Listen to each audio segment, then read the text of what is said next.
રૂખડિયાપરામાં કુખ્યાત બુટલેગરના ગેરકાયદે બાંધકામ પર ચાલ્યું દાદાનું બુલડોઝર।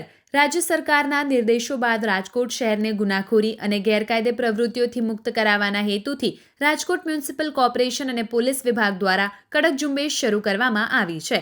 આ ઝુંબેશના ભાગરૂપે આજે શહેરના રૂખડિયાપરા વિસ્તારમાં એક કુખ્યાત બુટલેગરના ગેરકાયદે બાંધકામ પર તંત્રનું બુલડોઝર ફરી વળ્યું હતું। પ્રાપ્ત માહિતી અનુસાર જે બુટલેગરના મકાન પર કાર્યવાહી કરવામાં આવી છે તેની સામે દારૂના ગેરકાયદેસર વેચાણ અને અન્ય અસામાજિક પ્રવૃત્તિઓ અંગેના અનેક ગુનાઓ નોંધાયેલા છે। તંત્રને જાણવા મળ્યું હતું કે આ આરોપીએ જાહેર જગ્યા પર અથવા નિયમોનું સંપૂર્ણપણે ઉલ્લંઘન કરીને મોટું ગેરકાયદેસર બાંધકામ ઊભું કર્યું હતું। આ માળખાનો ઉપયોગ ક્યારેક ગેરકાયદે પ્રવૃત્તિઓ માટે પણ થતો હોવાની શંકા હતી। આ ગેરકાયદે અતિક્રમણ દૂર કરવા માટે આરએમસી દ્વારા અગાઉ નોટિસ પાઠવવામાં આવી હતી, પરંતુ તે છતાં બાંધકામ દૂર ન થતાં આજે સવારે કડક સુરક્ષા વ્યવસ્થા વચ્ચે ડિમોલિશન ટીમ સ્થળ પર પહોંચી હતી। પોલીસના ઉચ્ચ અધિકારીઓ અને પૂરતા બંદોબસ્તની હાજરીમાં તંત્રના બુલડોઝરે જોતજોતામાં બુટલેગરના મકાનના ગેરકાયદે ભાગને તોડી પાડ્યો હતો।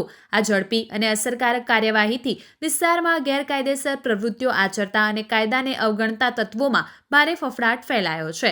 તંત્ર દ્વારા સ્પષ્ટ સંદેશ આપવામાં આવ્યો છે કે કાયદાનું ઉલ્લંઘન કરનાર કોઈ પણ વ્યક્તિને બક્ષવામાં આવશે નહીં અને આગામી દિવસોમાં પણ આવા અન્ય ગેરકાયદે બાંધકામો પર સમાન કાર્યવાહી ચાલુ રહેશે। ભીમનગર પોલીસ સ્ટેશન દ્વારા રાજકોટ શહેર પોલીસ અને રાજકોટ મહાનગરપાલિકાના સંકલનમાં એક આરોપી ઇસમ રાજેશ રમેશભાઈ ચૌહાણ કે જેની વિરુદ્ધ સંખ્યાબંધ ગુના નોંધાયેલા છે, તેના દ્વારા સરકારી જમીનમાં અનધિકૃત જે દબાણ કરેલા છે તેને કાયદેસરની પ્રક્રિયાને અનુસરીને આજે દબાણ દૂર કરવાની કાર્યવાહી કરવામાં આવી છે। એના વિરુદ્ધ કયા પ્રકારના ગુના નોંધાયેલા છે?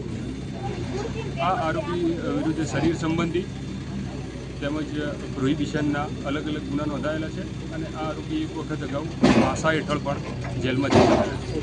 આગામી દિવસોમાં પણ આવી કાર્યવાહી ચાલુ રહેશે એના દિવસે? જી, આ પ્રમાણે જેટલા પણ ઇસમો છે જેણે સરકારી જમીન પર ગેરકાયદેસર રીતે બાંધકામ કરેલા છે, દબાણ કરેલા છે, એના વિરુદ્ધ કાયદેસરની કાર્યવાહી કરવામાં આવશે।